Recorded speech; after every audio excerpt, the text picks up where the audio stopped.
Hi guys, welcome back to my channel. I hope you all are doing good. So guys, आज का video मैं बना रही हूँ इंटरनेशनल स्टूडेंट्स के लिए बिकॉज अभी जान इनटेक के जो स्टूडेंट्स आए हैं उन लोग का बहुत ज़्यादा कंसर्न रहता है कि यार मान्या हम लोग इंटरव्यू देने जा रहे हैं तो क्या क्वेश्चंस पूछेंगे, किस टाइप के क्वेश्चंस इंटरव्यू में पूछते हैं, हमें बहुत डर लग रहा है, हम किस हिसाब से प्रिपेयर करें इंटरव्यू के क्वेश्चंस के लिए। सो मैंने पूछा अभी तक मैंने बहुत सारे इंटरव्यूज़ दे दिए कनाडा में एंड मैंने सोचा कि इस टॉपिक पे एक वीडियो बना देती हूँ वापस से जान इनटेक वाले स्टूडेंट्स के लिए, क्योंकि ताकि उनको पता चल जाए क्या क्या लिस्ट ऑफ क्वेश्चंस होते हैं जो एक इंटरव्यूअर है आप लोगों से पूछेगा। एंड गाइस ये बहुत ज़्यादा बेसिक क्वेश्चन होते हैं, तो अगर आप सोच रहे हो कि कोई साइंस मैथ्स सोशल साइंस इस टाइप के क्वेश्चन होंगे तो बिल्कुल नहीं, बहुत ज़्यादा बेसिक क्वेश्चन रहते हैं। एंड पूरी वीडियो एंड तक देखना। अब आगे चलते हैं एंड आपको बताती हूँ किस टाइप का इंटरव्यू होता है, कैसे कैसे क्वेश्चंस पूछते हैं, क्या क्या क्राइटेरिया रहता है उन लोगों का। So stay tune. एंड अगर आपके फ्रेंड्स और फैमिली में से कोई भी कनाडा में है तो उनको वीडियो शेयर करो, और अगर उनका इंटरव्यू है तो उन्हें भी बताओ कि इस टाइप के क्वेश्चंस पूछे जाते हैं। एंड अब चलते हैं आगे। सो फर्स्ट क्वेश्चन जो आपसे इंटरव्यूअर एकदम बेसिक क्वेश्चन पूछेगा वो है tell us about yourself. तो गाइस ये सबसे पहला क्वेश्चन होता है, कोई भी इंटरव्यूअर आपको आपके बारे में पूछेगा, आप कहाँ से आए हो, आपका बैकग्राउंड क्या था, यही सब आपसे बेसिक क्वेश्चन पूछेगा ताकि आप उसके साथ कंफर्टेबल हो जाओ, आपको डर ना लगे कि ये क्या पूछ रहा है क्या नहीं। वो मेनली आपसे चाहता है कि एक कम्युनिकेशन शुरू कर सके एंड आपको कंफर्टेबल फील करा सके ताकि आप डरो ना। तो ये रहता है उनका सबसे फर्स्ट क्वेश्चन। एंड आप बता सकते हो कि आप कहाँ से हो, आपने क्या पढ़ाई की है, आप क्यों कनाडा आए हो, एंड ये सब आप बता सकते हो इसमें। सेकंड क्वेश्चन वो पूछेगा आपकी हॉबीज़ के बारे में, कि आप जब इंडिया में थे तो आपको फ्री टाइम में करना क्या पसंद था, आप क्या क्या हॉबीज़ थी।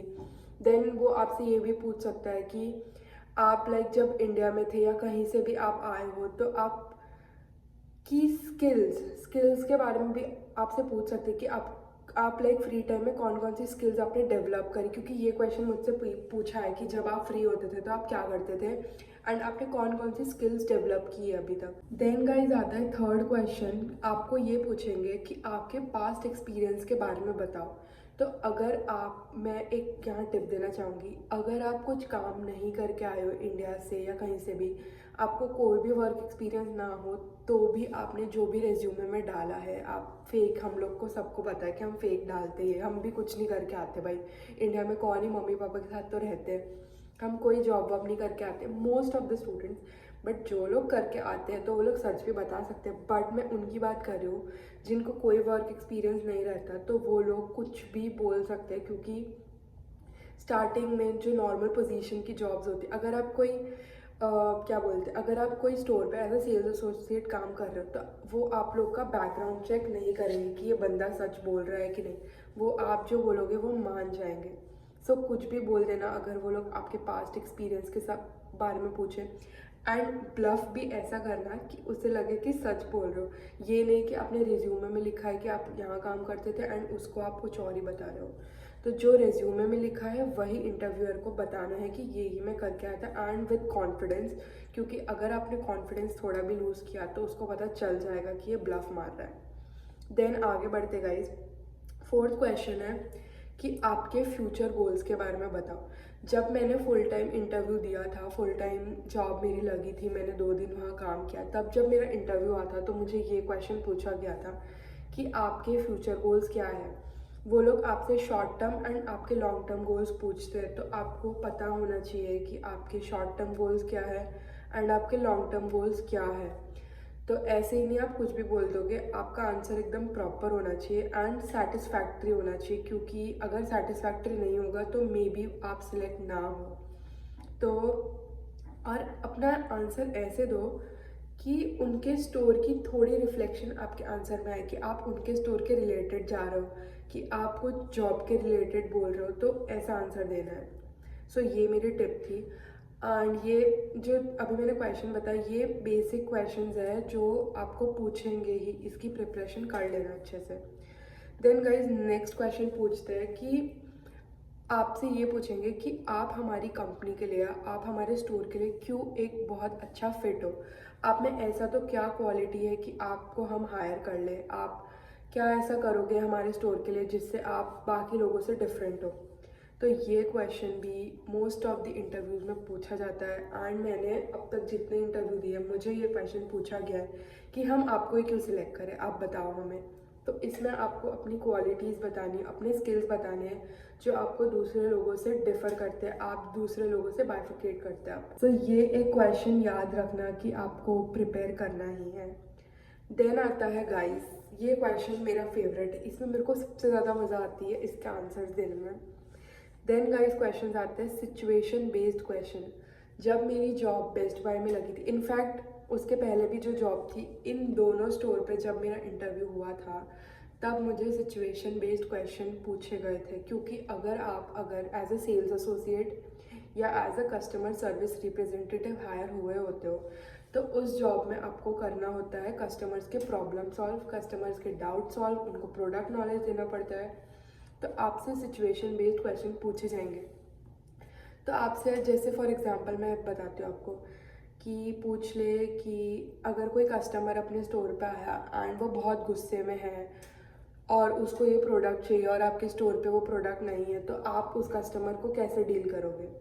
या तो मैंने एक पेन वाला क्वेश्चन भी आप लोग को पहले बताया था जब एक वीडियो पोस्ट किया था, तो मुझे पूछा था कि मुझे वो मैनेजर थी उसने पेन दे दिया एंड उसने मुझे बोला कि ये पेन सेल करके बताओ मुझे। तो बाय चांस मुझे आता था, मैंने इंस्टाग्राम पे रील्स पे देखा था कि कैसे करते हैं वो, उसने बताया था।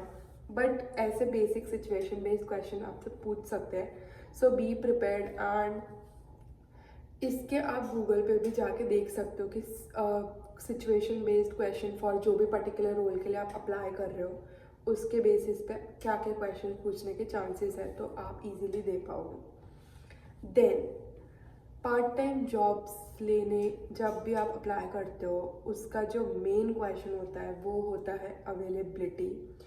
क्योंकि अवेलेबिलिटी के बेसिस पे इंटरव्यूअर डिसाइड करता है कि आपको हायर करना चाहिए या नहीं। क्योंकि अवेलेबिलिटी नहीं होगी तो जॉब क्या करोगे भाई, क्या टाइम दोगे। तो अवेलेबिलिटी बहुत ज़्यादा मैटर करती है एंड जो सच है अवेलेबिलिटी वही बताओ। क्योंकि कॉलेज स्किप करना एंड उसके ऊपर जाके आप शिफ्टें लगा रहे हो, जॉब कर रहे हो, तो ये नहीं है।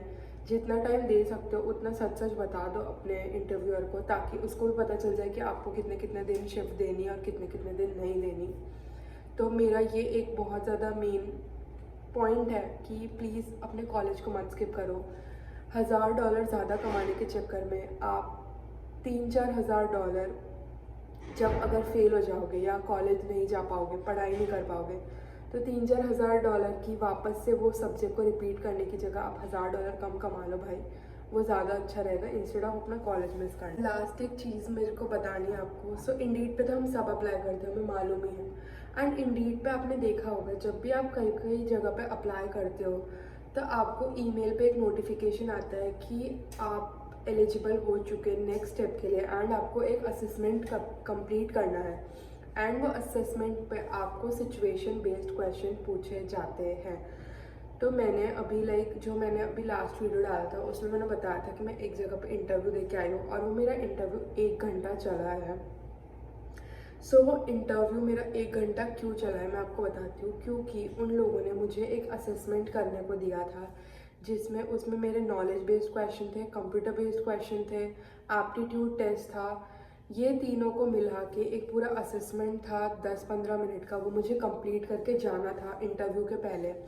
एंड जब मैं इंटरव्यू के लिए गई तो इंटरव्यूअर ने पहले तो मुझसे सारे बेसिक क्वेश्चंस पूछे जो मैंने आपको बताया। एंड वो असेसमेंट जो मैंने किया था उसके पास सारी वो प्रिंट आउट थी एंड वो प्रिंट आउट पे वो मेरे स्कोर्स देख रही थी एंड उसके बेसिस पे उसने मुझे सारे क्वेश्चंस पूछे।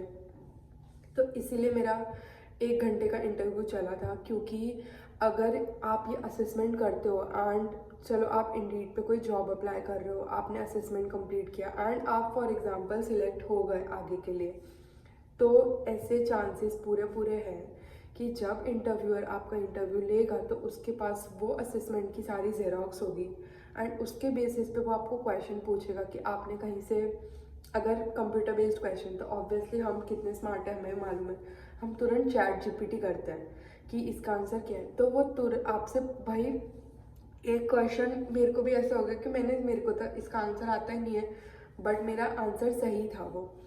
तो उसने मेरे से पूछा एंड बाई चांस मुझे पता था वो आंसर, फाइन मुझे आता था, तो मैंने उसका आंसर कर दिया। मुझे लगा कि यार अब ये मेरे से क्रॉस वापस पूछेगी सारे क्वेश्चंस, तो मैं क्या करूँगी, क्योंकि हमें मालूम है चैट जीपीटी कितना चल रहा है अभी। बट मैंने चैट जीपीटी नहीं किया था क्योंकि बहुत बेसिक क्वेश्चंस थे कंप्यूटर के भी। एक क्वेश्चन ये था कि अगर आपको किसी को ईमेल करना हो, एक जगह से ईमेल है, कोई ईमेल है एंड वो आपको दूसरे बंदे को भेजना हो, तो वो बेसिक सा क्वेश्चन है, वो सबको आता है कि एक बंदे का ईमेल दूसरे बंदे को कैसे सेंड करना, तो वो बहुत बेसिक था। इसमें कोई चैट जीपीटी करने की जरूरत है, मैंने भी नहीं करा था। तो कमेंट में ये मत लिखना कि अच्छा आप चैट जीपीटी करते हो, 25 लाख लगा कर आप चैट जीपीटी करने आए हो कनाडा, तो नहीं। सो ये है। तो अगर अपना असेसमेंट कर रहे हो तो बहुत ध्यान से करना, क्योंकि चांसेस है कि आपकी वाट लग सकती है इंटरव्यू में। सो बिल्कुल रिस्क मत लेना चैट जीपीटी से। एंड गाइस, और जॉब्स अप्लाई कर रहे हो, आप लोग को मालूम है कौन कौन से प्लेटफॉर्म्स यूज़ करने हैं। Indeed, LinkedIn, zip recruiter, Glassdoor, elute, simply hired, Apple one. And try करो कि कनाडा में तो एजेंसीज भी इतनी सारी है, ट्राई करो कि आप लोग एजेंसीज को भी अप्रोच करो अगर आपको जॉब नहीं मिल रही है, क्योंकि आई नो अभी बहुत गंदा टाइम चल रहा है, कहीं पे हायरिंग नहीं है, जहाँ जाओ वही सुनने को मिलता है, विल हायर इन समर्स, आप रेज्यूमे ड्रॉप कर दो एंड हम आपको कॉल बैक करेंगे, तो एक मोटिवेशन मर जाती है।